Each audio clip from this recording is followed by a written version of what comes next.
That is a vibe.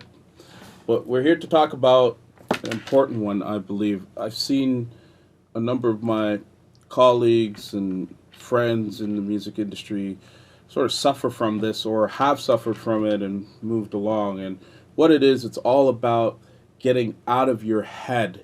I've seen guys spin aimlessly around and around trying to figure out how they can get out of this vicious and negative cycle. And it's to the point where I've seen in most extreme cases where people have quit the profession altogether. And it's really unfortunate because they have such great talent and things to offer musically to people like myself as industry peers and the audience. Let's jump right into it. Top 5 tips on how to get out of your head.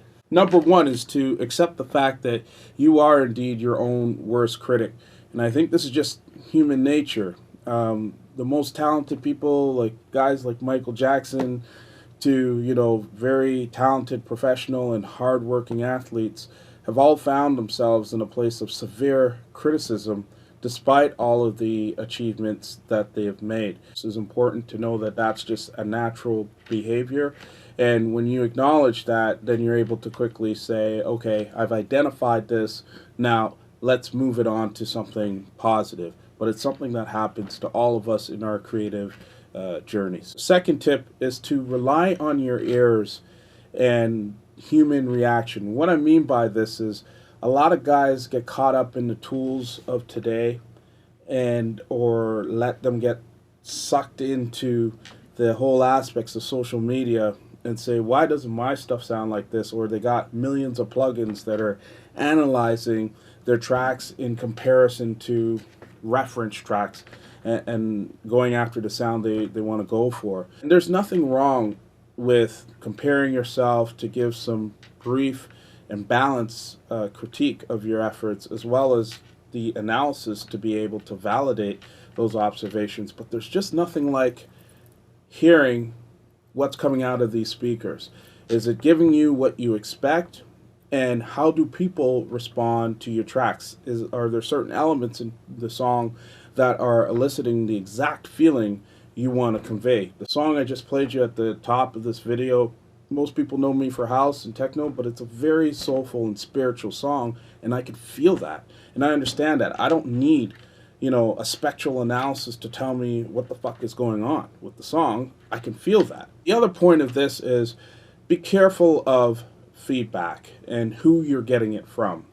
Rather, focus your attention on receiving feedback from people who you respect, have the sound that you're going for, and you have to take it with a grain of salt, understanding that your production environment is not exactly the same, and your experiences and approach to certain things of that person you admire is not exactly the same, but you can learn from it. So take what you can learn from it, and again, knowing the easy part of your mind going to a negative place, replace it and push forward positively, and relying on your ears and seeing how people respond to your music will push you forward in the endeavor. Tip number 3.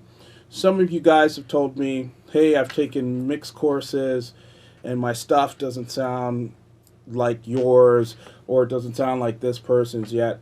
And just understand that the journey to mastery is an evolution. It's not a revolution. It'll always be front and center of your life if you're really committed and focused on this shit. Saying that is because I'm forever committed to learning about my craft. I will ask new mastering engineers, old mastering engineers for feedback on my mixes, and they will give me great and valuable information, and it's up to me to balance it out in terms of how I respond.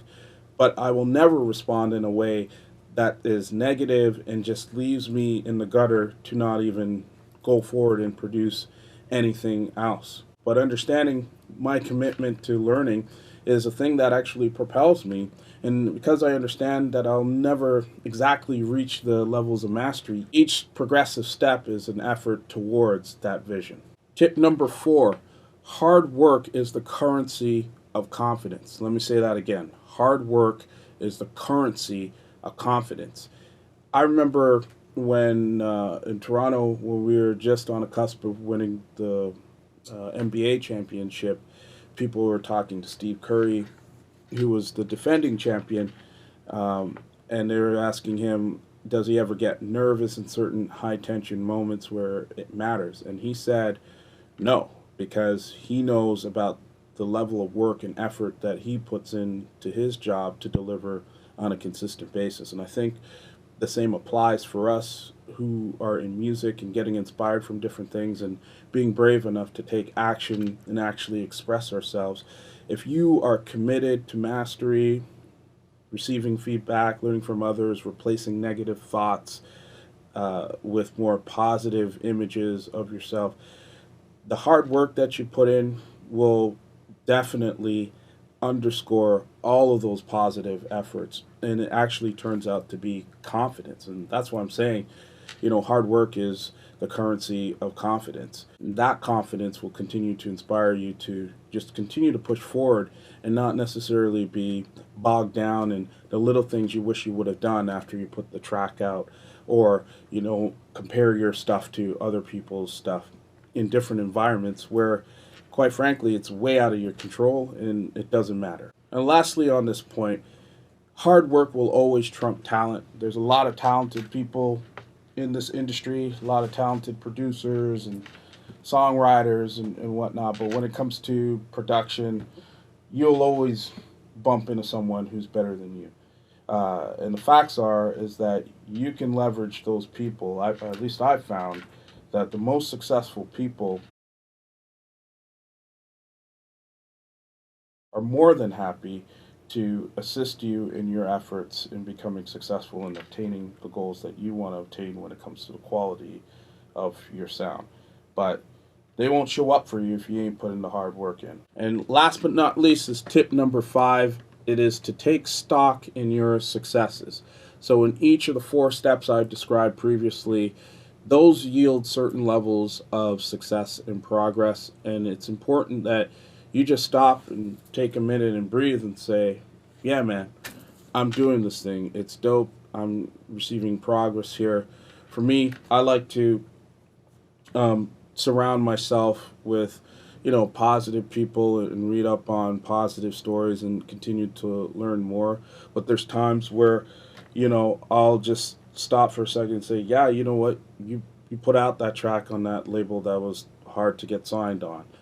You did that interview with that magazine. Just all of that stuff means something because it helps translate back to a direct correlation to your efforts when it comes to your music production. And it also just gets you out of your own head and when you can be stuck in negative places. So I hope some of this has helped for you in hearing more of this, especially in today's world where immediate gratification is kind of seen first and foremost on social media. And a lot of people don't see the exceptional amount of hard work that goes on behind the scenes for those of us that are making significant progress or getting it done, doing it on the top of this electronic music industry. Hope that helps. I'm out. Don't forget to subscribe to this channel. We got lots more content coming. Hit a like button, leave a comment, please. I do appreciate it. And we will be in touch. Peace.